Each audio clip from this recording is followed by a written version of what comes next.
Assalamualaikum warahmatullahi wabarakatuh. Assalamualaikum. Allahumma salli ala sayyidina Muhammad wa ala alihi wa sahbihi wa barik wa sallim. Semoga Buya dan seluruh para santri dijaga oleh Allah Subhanahu wa taala. Amin amin. Dalam keberkahan dan menjadi penduduk surga tertinggi bersama Rasulullah sallallahu alaihi wasallam.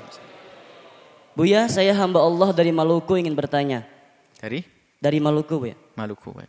Apakah jika ada orang yang misalnya terlahir dari kecil, ia dalam keadaan sehat dan normal, namun saat memasuki usia mumayyiz atau mungkin saat balik, dia buta dan tuli. Apakah saat dia buta dan tuli itu dia tetap wajib sholat? Apalagi misalnya dia dulunya tidak pernah belajar tentang sholat, lalu tiba-tiba misalnya buta dan tuli. Lantas bagaimana cara sholatnya, Bu ya? Karena pasti sulit untuk mengajarkannya kepada orang yang buta dan tuli, walau dia sudah balik. Mohon penjelasannya, Bu ya. Baik, bismillah. Syarat orang disebut sebagai orang mukallaf, yaitu orang yang punya beban kewajiban, adalah orang yang akal fahamnya itu bisa menerima dengan beberapa sarana, yaitu telinga dan mata. Maka syarat taklif ada 4. Pertama adalah orang yang baligh. Anak kecil tidak dianggap sebagai baligh. Kemudian berakal. Orang gila selamanya adalah tidak punya dosa. Kemudian sampai kepadanya dakwah. Kemudian selamat penglihatannya dan pendengarannya. Nah ini 4. Baru nanti wajib menerima Islam. Dan tadi disebutkan tentang matanya ya. Mata dan telinganya ya. Iya. Mata dan telinganya tidak bisa berfungsi. Dilihat.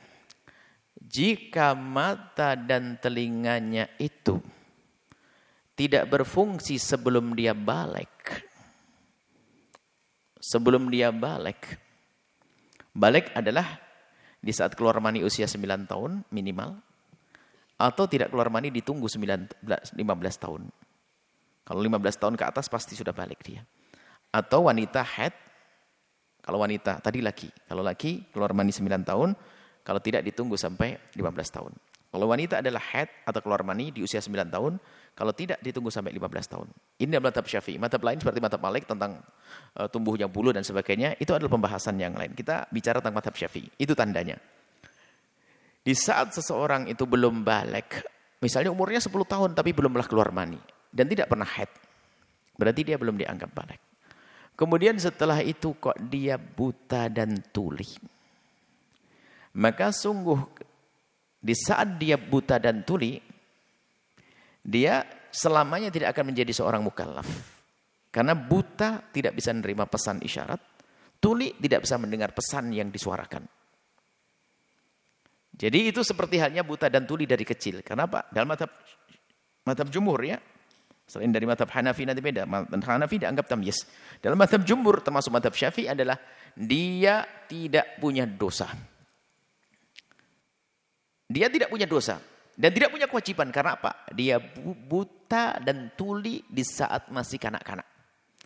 Berbeda jika dia buta dan tuli di saat sudah baligh. Sudah baligh 1 tahun buta dan tuli, maka dia wajib mengamalkan apa yang sudah diketahuinya. Apa yang sudah diketahuinya? Dari kewajiban-kewajiban. Kalau ternyata dia baligh, kemudian buta dan tuli selama 1 tahun, tidak tahu hidup di tengah hutan, nggak ada yang ngajari, maka dia selamat di surga dia.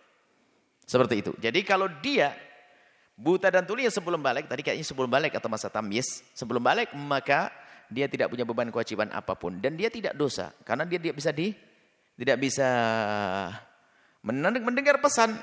Maka nggak bisa kita ajari sholat. Bagaimana sholat? Matanya nggak ngelihat kok. Kemudian kupingnya juga tidak mendengar. Maka dia tidak wajib melakukan apapun.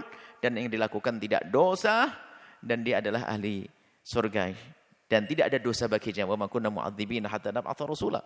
Allah tidak akan menyiksa mereka sampai datang utusan. Atau utusan yang sampai kepadanya adalah para ulama yang menyampaikan pesan.